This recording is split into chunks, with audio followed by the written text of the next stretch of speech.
What's good? It's Wrestling King here, and today I'm going to be discussing the recent episode of Monday Night Raw. Gonna jump straight into it. Starts off with Liv Morgan promo. Starts off, mentions Rhea Ripley taking her out. Mentions Becky Lynch, how she defeated Becky Lynch, and how she's still your Women's World Heavyweight Champion. Then Dominik Mysterio comes out. He tries to talk. The crowd's not letting him talk. But then once he finally gets the word in, he ends up saying that Rhea Ripley is going to go after Liv Morgan. Liv Morgan ends up saying that that might be true, but she's also going to go after you. Then Liv Morgan ends up mentioning how, last week, how in a steel cage match, how that he didn't really want to help Becky Lynch. You wanted to really be closer to me. As she getting closer and closer and closer to Dominik Mysterio, Dominik Mysterio is backing away, but he's backing away into the corner. Liv Morgan is basically ends up applying that you really want me, but you're just fighting. You just keep on fighting it, but you really want me. She ends up mentioning, if I'm not mistaken, yeah, she ends up mentioning how that her revenge tour, how she wants to take everything from Rhea Ripley, and she says that includes Dominik Mysterio. She starts caressing him basically. She starts rubbing his hair, rubbing his body. She starts looking him up and down, sizing him up. Then you get Finn Balor. He comes in, makes the save, prevents, Dominik Mysterio from basically folding. He prevents Dominik Mysterio from eventually taking advantage of the opportunity, pushes Liv Morgan away. Then Finn Balor basically tells Liv Morgan to leave. Liv Morgan ends up saying that I would do that, but does Dominik Mysterio wants me to leave? But she ends up leaving the ring, and that's the end of the segment there. This is really good. I like what they're doing with Liv Morgan. This is what I've been wanting for Liv Morgan from a while. She's playing a great character. I love what she's doing. She's doing some excellent heel work. I love what she's doing with, trying to take everything from Rhea Ripley. And I really love what they're doing with this Dominik Mysterio. I know, well, we probably know how this is going to play out, but I'm very interested to see what's next for this storyline because I really love what they're doing. Next, though, we get Ludwig Kaiser versus Sheamus. This was a really solid match. I love what they did here. I love how they played it. They end up playing a knee injury for Sheamus. Before the match, Ludwig ends up attacking Sheamus, attacking his injured leg before the match. So he was already, Ludwig had the upper hand. Ludwig basically attacked the leg over and over again throughout the match. He ended up doing his signature thing where he ends up getting the opponent on the steel steps and ends up drop kicking them. Did the same thing, but instead of attacking their head, he ends up drop kicking Sheamus's leg, the injured leg that Sheamus had throughout the match. Throughout the match, though, Sheamus was getting the upper hand. He was on the top rope. He had Ludwig in some type of body slam position. I don't remember. Ludwig was able to escape. He ends up drop kicking the injured leg on the top rope. Ends up doing a roller pin for the victory here. I like what they did here. I like that they gave Ludwig the win. I was like, please do not give Sheamus the win on an injured leg. This is how I want matches to be when someone gets injured. If you're gonna play the injury card, have the person that's injured lose. It makes no sense for them. It's very rare where I feel like a babyface should win injured. Like the only time I feel like a babyface should win injured is if you're facing like a jobber or someone that's like when Bianca Belair faced Candice LeRae. It made sense for Bianca to win because Candice LeRae is still, I don't even know if you would call her a mid-level talent. She's like if the person's at least a mid-carder, I think they should at least be able to get the victory here. But I don't think Candice LeRae is even a mid-carder in my opinion. Not now. They're building her up, but right now I don't know if she's there yet though. Um, Next we end up home, if I'm not mistaken. Yeah. Next we get Finn Balor versus Dragon Lee. This was a solid match. This was a very solid match. Finn Balor picks up the victory with the involvement of Judgment Day. Carlito and JD McDonagh ends up interfering in the match, which end up distracting Dragon Lee. He ends up taking both of them out, but unfortunately, Finn Balor was able to make the recovery. He ends up hitting the coup de grace for the victory. After the match, if I'm not mistaken, I think Braun Strowman and Rey Mysterio both came out because they was attacking Dragon Lee after the match. Came out and they end up making a save, and that's the end of their continue the storyline of, LWO and Braun Strowman still feuding with the Judgment Day. Next, we get a quick segment with Awesome Truth. Awesome Truth was talking to, I can't remember who they was talking. Yeah, our Truth was talking to Carlito, and he was mentioning Judgment Day. He was mentioning how when you're at the lowest lows, Judgment Day constantly, kick you down. But when you're at the highest of highs, they still kick you. They still kick you, but he ends up saying that the Judgment Day was some of the best years, the best moments of his life. The Miz was standing right next to him with a confused look, saying that because of course he was never really a part of the Judgment Day, how they didn't like him, but he was like, R-Truth is being R-Truth, being the delusional, goofy self he is. R-Truth is basically ends up saying, how was the Judgment Day the best years of your life? Then R-Truth ends up saying that the Miz have an obsession with the Judgment Day and he needs to get over it. And then the Miz chase after R-Truth, tries to tell him, being the only sane one. I love this segment. It's a goofy segment, but you need goofiness in wrestling, in my opinion. Everything doesn't need to always be so serious, but I love that segment though. Next, get a Sami Zayn promo. Basically, Sami Zayn, he comes out to the ring. He calls out Chad Gable. But Chad Gable ends up sending out Alpha Academy. And he gives Maxine Dupree a note. Basically, and Maxine goes on the microphone, ends up saying that Chad Gable ends up telling Sami that he doesn't deserve his respect or his time today. Then she starts reading the note. And she ends up reading the note. And in the note, he's basically, disrespecting Sami, saying that he deserves his title opportunity. But in the note, he starts calling Sami names. But while he was doing it, he started he starts dissing Alpha Academy in the note. Like, typically when Chad cuts a promo, he constantly starts throwing shade and disses at Alpha Academy. He even did that in the note that he told Maxine to write. And Maxine is just reading the bad things that Chad Gable said about them. He ends up saying that Akira Tozawa wants to be a wannabe ninja. Says that he mentions how Otis lost his Money in the briefcase. Then he ends up calling Maxine Dupree a wannabe Barbie doll. Like, it was crazy.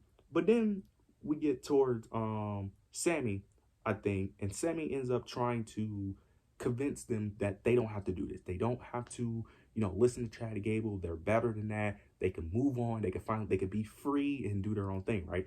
But then Chad Gable ends up attacking him, if I'm not mistaken. I'm trying to make sure that's right. I think so. Yeah. Chad Gable ends up attacking from behind. Yeah. Chad Gable attacks from behind. He's attacking Sami.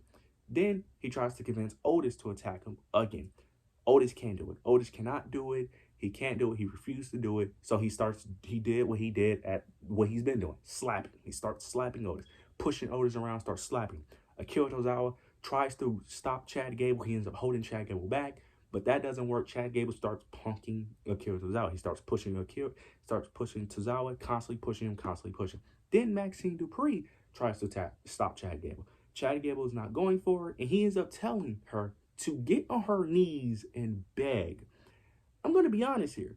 I was shocked when they went that route, and I didn't think she was actually going to do it. She actually got on her knees and started begging. This is crazy because, WWE is a PG product, and typically they haven't went through things like this in a while. And I love that they're going to this extent because it's very shocking because I was not expecting Maxine Dupree to actually get on her knees, especially in today's world. That could be degrading and all that. But I was very shocked. She gets on her knees, starts begging. Then Chad Gable ends up kicking Tozawa and Maxine Dupree out of the ring. Then I think he was talking to Otis or some sort. But I think Sami Zayn ends up attacking. They start brawling. Sami Zayn attacks Chad, but they start brawling. Then out of nowhere, Otis was on the ring, close to the ring apron. He's talking to Maxine, but then Chad Gable pushes Sami Zayn to Otis, which ends up knocking over Tozawa and Maxine. Otis looks, and both of them are pointing the finger at each other. Chad Gable is telling him that it's Sami Zayn. Sami is saying that it's Chad Gable. Technically, they're both right. It's just that Chad Gable push Sami into. But technically, they're both right because technically they both did it technically. But he ends up listening to Chad Gable and ends up attacking Sami Zayn, hitting him with a body slam, and that's the end of the segment there. I love what they did here. I really love what they're doing here. They're still preventing that official face turn. I love how they're building it up. They may do it at Clash of the Castle because in this promo, Sami Zayn did say he will defend his Intercontinental Championship against Chad Gable at Clash of the Castle. So they could do the face turn there. Chad Gable is losing that match, by the way. I just don't see a world where he wins unless Otis is helping him. That's the only way I see him winning, unless Otis helps him. But I think that may be the spot where they end up doing the face turn. Technically Otis is still a face, but they may end up doing him turning when Chad Gable at Clash of the Castle for that huge pop.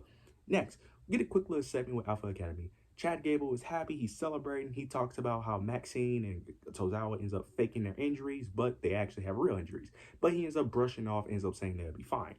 Then he ends up getting to Otis. It looks like he was about to yell and, degrade Otis again, but he ends up saying that he's proud of Otis and he needs all of them to do with it. Basically, be on their A game for they can make sure they win his Intercontinental Championship at Clash at the Castle. I love what they did here. I love what they're doing with Gable. I still don't see him winning at Clash at the Castle. I think they're going to probably run it back, probably at Money in the Bank or SummerSlam.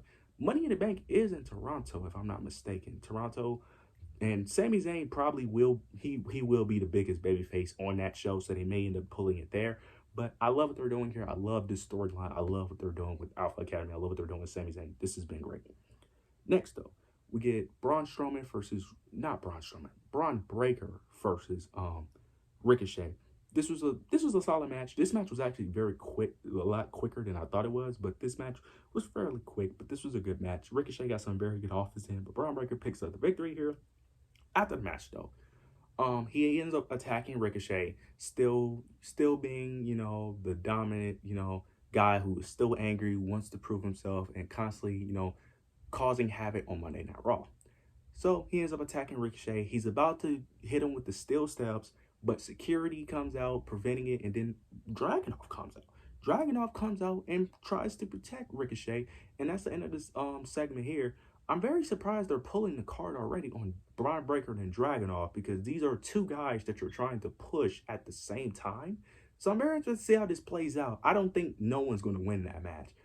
Yeah, I don't think no one's going to win. I think Ricochet, well, no, that doesn't fit Ricochet character to interfere in a match. So I wonder how they're going to play that out, though. I wonder how it's probably going to be a disqualification of some sort. I don't see neither one winning that match next week on Raw. It's probably going to be a disqualification, though. Next, we have Kiana James versus Natalya. Not going to speak too much on this. I love Kiana James, but this match was nothing to really talk about. Kiana picks up the victory here, as she should. Putting the younger talent over. I hope they utilize her more, because she could do a lot of good things on the WWE roster, especially with Rhea Ripley and Becky Lynch out. They need to have some more women step up, so hopefully Kiana James get more TV time. This was a decent way. She didn't get no pop at all, but to be fair, it makes sense. She hasn't really been, mainly in backstage segment talking out up here, so it makes sense, but eventually she'll get that pop eventually, and I'm excited to see what she does on the main roster. Next, we get Carlito versus Braun Strowman. Braun, I'm not going to talk too much either, because this is basically a squash match. Braun Strowman ends up picking up the victory here, but the Judgment Day did try to attack Braun Strowman after the match. They ended up attacking him, but Braun Strowman was overwhelming. He ends up outclassing him, and he ends up getting the upper hand. They cannot put down Braun Strowman. Then it gets to a moment where Braun Strowman was attacking Dominik Mysterio. Goes out to Dominik Mysterio, but Dominik Mysterio's on the ground. He's crawling backwards on the ground. Braun Strowman is walking slowly towards him, but then Liv Morgan comes and protects Dominik Mysterio. Comes in front of him, protects Dominik Mysterio.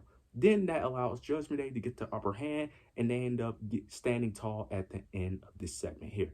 They're still playing the story of, Liv Morgan constantly going after Dominik Mysterio, and this feud won't end. I'm not really interested in the Braun Strowman and Judgment Day feud, but I did like what they did with Liv Morgan protecting Dominik Mysterio. Now we get Jade Cargill versus Bianca Belair versus Zoe Stark and Shayna Baszler. This started off originally as a promo, but the promo led to a match, and then the match, became for the tag team titles. I like what they did here. Jade and Bianca was getting the upper hand. Then out of nowhere, Isla Dawn and Alba Fire ends up attacking the women tag team champions. They end up attacking Jade and Bianca, and then Shayna Baszler and Zoe Stark ends up helping them attack Zoe and Bianca as well. This is something the tag team needs. See, the problem with the women's tag team division, part of it is because they don't have enough teams and it's not that strong of a division. But it's not who's carrying the titles. It's the story behind it. The problem that they have is they keep on having matches that are just meaningless, because every match is just a one-off feud. You need substance. You need to have these tag teams actually have rivalries. Like, kind of like what authors are paying in New Day. You need more stuff like that. Now, to be fair, this is still part of the same problem where everything's about a championship, but at least they're adding more teams of all. It just feels like the tag team division doesn't really exist unless you're fighting a champion. At least with the tag team division on the men's side, even though it mainly is like right now you have stories outside of the tag team champions. You know what I'm saying? Like you have the Street Profits at least helping fight the bloodline, even though it's just recently they started, but still you have them helping the bloodline. You have Authors of Pain and the New Day constantly feuding with people. You get what I'm saying? You need feuds outside the title. That's how you build up the division. I hope they continue to use more tag teams to build up the division, because the problem isn't who's carrying it. The problem is part of it is not enough teams, but also the stories that are lacking behind it. Now we get a Jey Uso promo. Electric entrance. Jey Uso comes out. He basically talks about how last year around the summertime he left the bloodline, how he became his own man, became main event Jey Uso, and then he announced that he will be in the Money in the Bank ladder match. And I'm gonna be honest with you, I think he's the perfect winner. I think it's perfect, especially if you're gonna have Gunther win that championship. Jey Uso was the perfect person to dethrone Gunther. Well, I wouldn't say the perfect person to dethrone Gunther, but if you want someone to dethrone Gunther, Jey Uso would be the right person. Now, typically Money in the Bank typically works better with heels, but in this case, I think it will work fine with Jey Uso. Especially if he gets a Money in the Bank briefcase and put Yeet over it. I swear they might actually do that. I think they will actually do that. Make him have a Yeet briefcase. Next, we end up getting Lyra. She ends up talking about Becky Lynch, talks about how Becky been a mentor and how she's going to be in the Money Bank ladder match. Then out of nowhere, Iyo Sky ends up attacking Lyra Valkyria, continuing Iyo Sky's frustration after losing to Lyra Valkyria in the finals. Well, the match before the finals to advance to the finals to the Queen of the Ring tournament. I wonder how this is going to play out, because originally I thought Becky Lynch would be by Lyra Valkyria's side, but since Becky Lynch is going to take a huge break, I wonder how that's going to work, because Iyo Sky still has damage control, so they're still going to be involved. So I don't know how Lyra is going to overcome this feud, especially since she's by herself while Iyo Sky still has damage control. So I'm curious to see how this plays out, though. Next, we get New Day versus Authors of Pain. Not going to speak too much on it. Authors of Pain picks us a victory here. Not too much to really go over. Authors of Pain pick up the victory via distraction of Karrion Kross. Rakim and Azar ends up, taking advantage, ends up hitting their finisher and picks up the victory. They get a necessary win. Nothing more to really talk about there. Now we get Damian Priest and versus Rey Mysterio, the main event. Gonna speed past this as well. This was a solid match. Damian Priest picks up the victory here. After the match, though, they're celebrating. Then you get Drew McIntyre comes out of nowhere and attacks Damian Priest. He's about to hit his Claymore, but Judgment Day gets involved. Finn Balor, JD McDonagh. Dominik Mysterio wasn't out there, but JD McDonagh and Finn Balor ends up, getting involved, preventing that. Then we get to the outside. Drew McIntyre ends up ripping off the announce table. Then he gets distracted by Michael Cole, ends up saying that, "Do you think I'm a hypocrite?"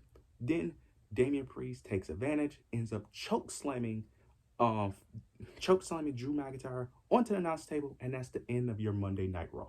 This was a great episode. This was a really great episode from start to finish. Everything they did, progressed storylines. I really love what they did here. Also, I forgot, there was a segment with Sonya Deville and Zoe Starks and Shayna Baszler. Still starting that storyline of will they team up or not. Zoe Stark and Shayna not really trusting Sonya Deville. So we'll see how that plays out. Love what they did here. This was a great episode. Really love what they did here. I'm really excited to see what's next on Monday Night Raw with Chad Gable, Sami Zayn, especially with the Liv Morgan stuff, because I wasn't a fan of Liv Morgan. She still needs some work, but she definitely has my interest, and I'm definitely involved and definitely interested in the storyline, and I can't wait for the next episode of Monday Night Raw. But you guys let me know what you guys thought of this episode of Monday Night Raw. That's all I really have to say, but you guys let me know. Make sure you like, comment, and subscribe. Make sure you leave down your thoughts below. But yeah, that's it.